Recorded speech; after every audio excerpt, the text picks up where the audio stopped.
السلام علیکم دوستوں، میں ہوں آپ کی ہوسٹ ارسلہ۔ پروگرام ناقابل فراموش میں بہت بہت خوش آمدید۔ امید کرتی ہوں آپ سب لوگ خیریت سے ہوں گے۔ دوستوں، یہ واقعہ ہمیں خالدہ برار نے کراچی سے بھیجا ہے اور یہ واقعہ میں انہی کی زبانی آپ کو بتانے جا رہی ہوں۔ میرا نام خالدہ برار ہے اور یہ واقعہ جو میں آپ کو بتانے جا رہی ہوں کافی سالوں پہلے کا واقعہ ہے۔ ان دنوں ہم ایک علاقے میں نئے نئے شفٹ ہوئے تھے۔ وہاں ایک انکل آنٹی سالوں سے رہ رہے تھے، ان کی کوئی اولاد نہیں تھی۔ انہوں نے ہی یہ واقعہ مجھے بتایا تھا اور یہ واقعہ میں انہی کی زبانی آپ کو بتانے جا رہی ہوں۔ میں جب یہاں شادی ہو کر آئی تو اس وقت اس علاقے میں بہت سناٹا تھا۔ مغرب کی اذان کے بعد سے گہرا اندھیرا ہو جاتا اور اس سوسائٹی میں بہت کم گھر تھے۔ سوسائٹی سے لے کے مین روڈ تک کا کافی پیدل کا راستہ تھا۔ پیدل سفر کر کے سودا سامان لانے کے لیے بھی روڈ تک جانا تقریباً ناممکن تھا۔ کنوینس ہونا لازمی تھی۔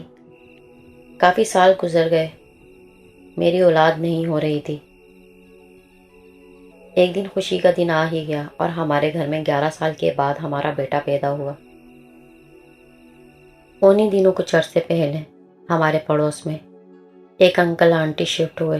میں ان کے بارے میں اتنا نہیں جانتی تھی اور نہ ہی اتنے مکان تھے کہ کوئی کسی کے گھر آ جا سکے۔ بس کبھی کبھی گلی کے کونے والے گھر کی ایک لڑکی، اس سے اچھی سلام دعا تھی، وہ اکثر شام کو واک کرنے کے لیے نکلتی تھی۔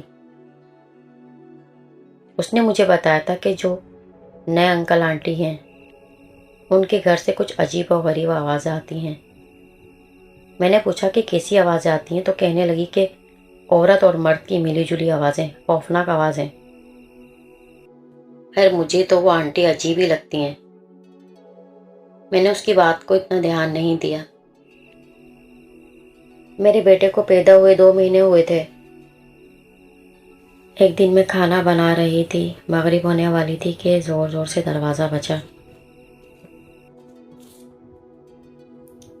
میں نے دروازے کے پاس جا کر پوچھا کہ کون ہے تو ایک عورت کی آواز آئی، کیونکہ بہت سناٹے والا علاقہ تھا۔ دروازے سے جھانکا تو ایک عورت کھڑی تھی، کہنے لگی کہ میں آپ کے پڑوس میں ہی رہتی ہوں۔ ہمارے گھر سے بہت کونے میں ایک گھر بنا ہوا تھا۔ وہ اس طرف اشارہ کرنے لگی کہ میں وہاں سے آئی ہوں۔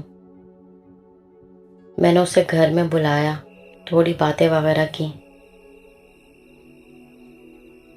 وہ کافی دیر سے گھر میں ایسے دیکھ رہی تھی جیسے کچھ ڈھونڈ رہی ہو۔ میں نے کہا کہ آپ کے لیے میں چائے بنا کر لاتی ہوں، آپ بیٹھیں۔ تو وہ مسکرانے لگی۔ میں کچن میں گئی اور چائے چڑھا دی۔ مجھے کمرے سے آوازیں آنا شروع ہو گئیں۔ میں نے کچن سے جھانک کر دیکھا تو وہ صوفے پر بیٹھی ہوئی تھی۔ میرا بیٹا پرام میں لیٹا ہوا تھا۔ وہ دور سے ہی میرے بیٹے کے ساتھ کھیلنے لگی۔ میرا ذہن بار بار وہاں جا رہا تھا۔ میں نے پھر کچن سے جھانکا تو وہ میرے بیٹے کے قریب آ گئی اور اس کے دونوں ہاتھوں کو پکڑ کر کھیلنے لگی۔ مجھے عجیب سا لگ رہا تھا کہ وہ اتنا فری کیوں ہو رہی ہے۔ پھر یہ آئے دن کا معمول بن گیا۔ وہ گھر میں ڈائریکٹ گھستے ہی بچے کو گود میں لے لیتی اور کھیلتی۔ میں سمجھی شاید ان کی اولاد نہیں ہے، اس لیے اس کو اتنا پیار آتا ہوگا، مگر مجھے اس سے گھن سی آتی تھی کیونکہ اس کے منہ سے بہت ہی گندی اسمیل آتی تھی۔ دیکھنے میں وہ ذرا صاف ستھری لگتی تھی۔ میں نے جب ہسبینڈ سے اس بات کا ذکر کیا تو وہ کہنے لگے کہ وہ اب آئے تو اسے کوئی بہانہ بنا دینا۔ ایک دن میں نے بہانہ بنا دیا کہ بچہ سو رہا ہے تو وہ کہنے لگی کہ مجھے اس کو دیکھنا ہے، اور گھر میں اندر آ گئی اور سوتے ہوئے بچے کو گود میں اٹھا لیا۔ جب وہ بچے کو اٹھانے کے لیے ہاتھ بڑھا رہی تھی تو میں نے دیکھا کہ میرا بیٹا بہت گہری نیند میں تھا۔ اس کے کمرے میں آتے ہی وہ جاگ گیا۔ وہ اس سے کافی دیر کھیلتی رہی اور پھر چلی گئی۔ تقریباً عصر کا وقت ہو رہا تھا۔ فون کی گھنٹی بجی۔ جیسا کہ آپ لوگ جانتے ہیں کہ پہلے زیادہ تر لوگوں کے گھروں میں PTCL فون ہوا کرتے تھے۔ میری امی کا فون تھا۔ باتیں کرتے کرتے مغرب ہو گئی۔ اتنے میں میرا بیٹا سو کر اٹھ گیا۔ میں اپنے ساتھ اسے چھت پر ہی لے گئی اور کپڑے پھیلانے لگی۔ دروازے کی بیل مسلسل بج رہی تھی میں سمجھی شاید ہسبینڈ آ گئے۔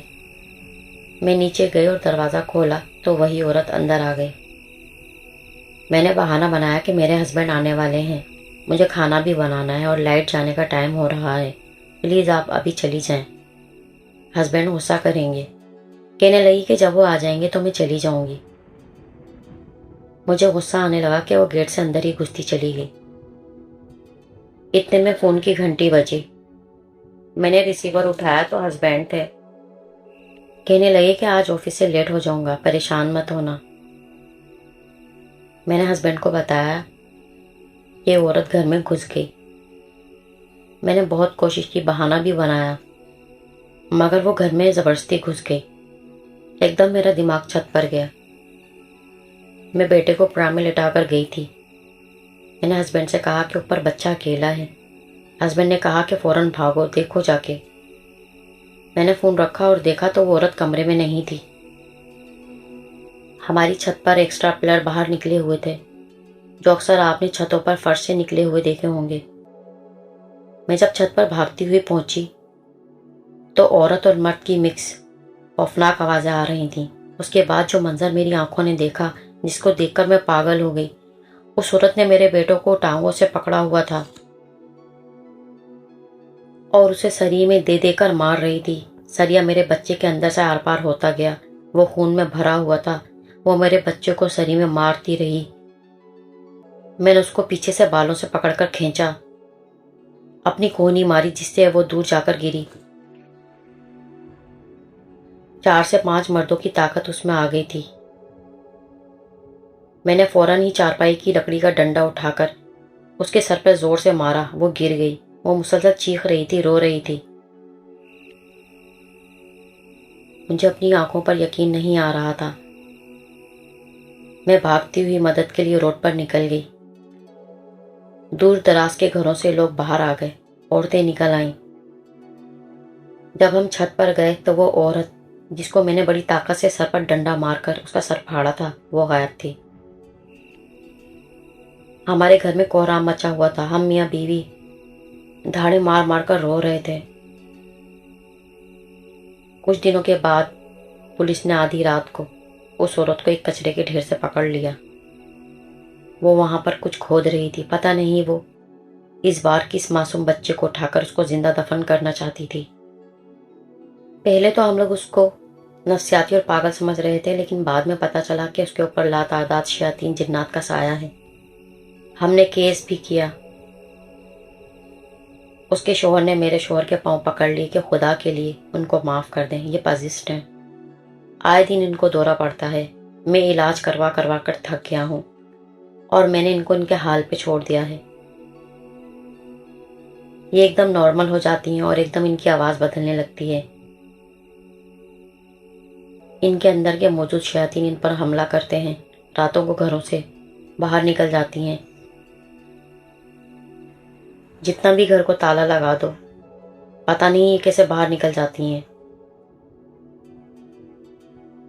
ہم نے پھر وہ کیس بند کروا دیا اور ان کو معاف کر دیا۔ میرا بیٹا تو مجھے نہیں مل سکتا تھا، صبر کر کے بیٹھ گئے کہ اس بچے کی زندگی بس اتنی ہی لکھی تھی اور وہ اپنے حصے کی چند ماہ کی زندگی لے کر اس دنیا میں آیا تھا۔ وہ رونے لگی۔ آنٹی پر بیتا ہوا یہ واقعہ سن کر مجھے بھی رونا آ گیا اور پھر وہ چلی گئی۔